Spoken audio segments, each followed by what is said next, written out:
Assalamualaikum warahmatullahi wabarakatuh. Semangat pagi. Ketemu lagi dengan channel GPS Coy, channel yang membagikan sedikit tentang pengalaman saya dalam merawat burung kicau. Baiklah teman-teman, pada kesempatan kali ini saya akan membahas seputar ciblek.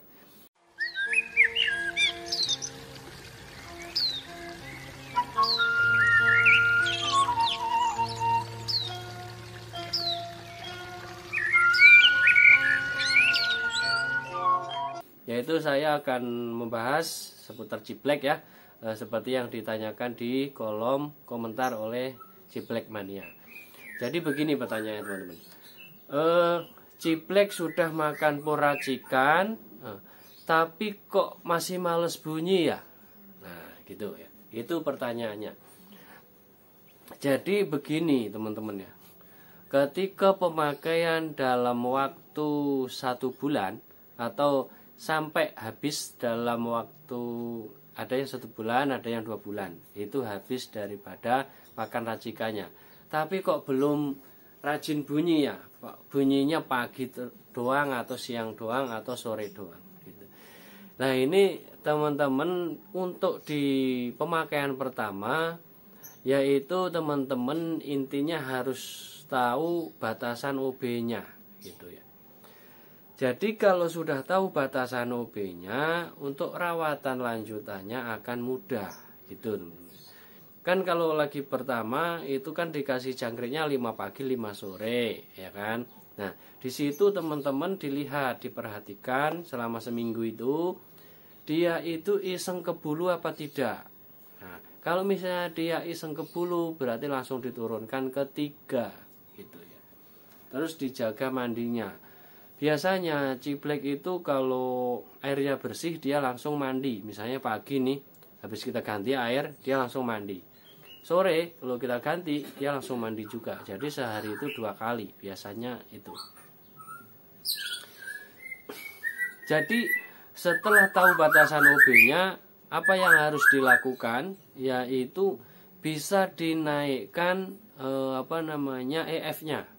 Ini dengan syarat tadi ya teman-teman, sudah tahu batasan OB-nya. Jadi ketika dikasih misalnya nih jangkrik 5, ulat hongkong 2, dia nggak cabut bulu, nah itu berarti aman gitu ya. Misalnya uji coba lagi besoknya selama 3 hari misalnya, dikasih jangkrik 8, terus dikasih ulat hongkong 4, nah dia cabut bulu nggak atau bengkokin bulu nggak? Kalau aman itu enak ya gitu teman-teman. Jadi eksperimen itu perlu dilakukan oleh teman-teman, tetapi harus tahu ukurannya atau batasannya. Itu untuk mengetahui tingkat batasan OB-nya. Terus kalau sudah tahu ya itu tadi tinggal dijemur kencang ya. Seperti yang saya sampaikan di vlog saya yang judulnya rawatan harian ciblek pemakan racikan lanjutan ya, ada tulisannya lanjutan gitu ya. Jadi bisa dijemur kencang ya. Kalau biasanya itu 30 sampai 1 jam, 30 menit sampai 1 jam, itu bisa dinaikkan menjadi 1 jam, menjadi 1,5 jam atau 2 jam. Itu teman-teman ya. Itu yang harus teman-teman lakukan, dan EF-nya bisa dinaikkan lagi. Kalau misalnya tadi 5 pagi 5 sore, terus dia nggak iseng ke bulu, ya kan, coba ditambahkan ulat hongkong. Ya pagi itu, kalau ngasih ulat hongkong pagi aja teman-teman ya, sore nggak usah. Dikasihkan ulat hongkong 3 sampai 5 itu. Nah itu lakukan selama 1 minggu berturut-turut ya teman-teman ya.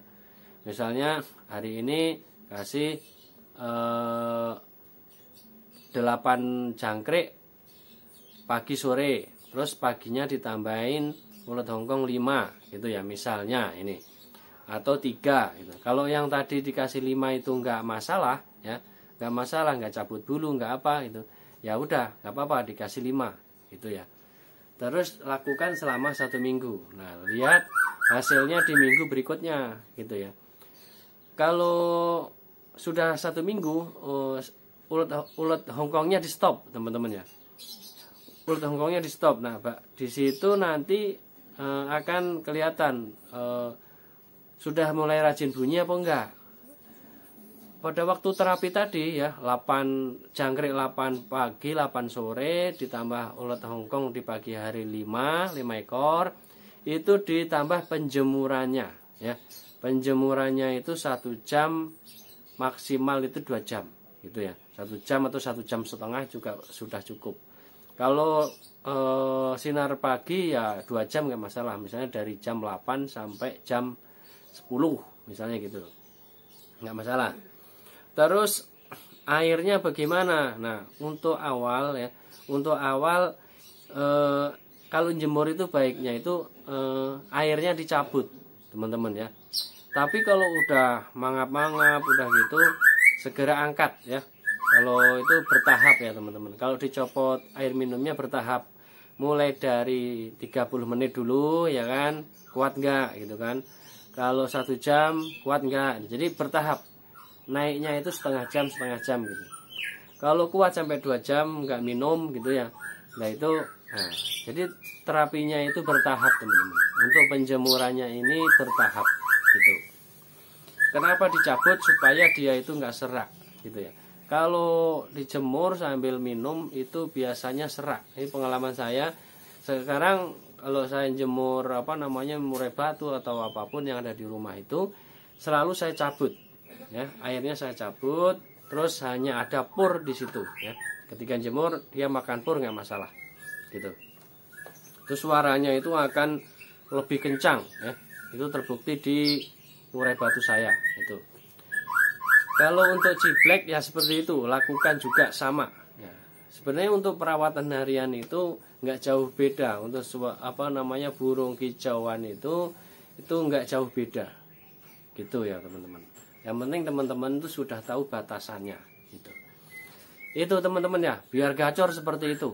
Nah gitu. Kalau ketika ketinggian udah diturunin nggak sembuh juga, lah pakai air infus water timun ya. Udah, pokoknya andalan saya hanya itu ya. Air infus water timun ya sudah.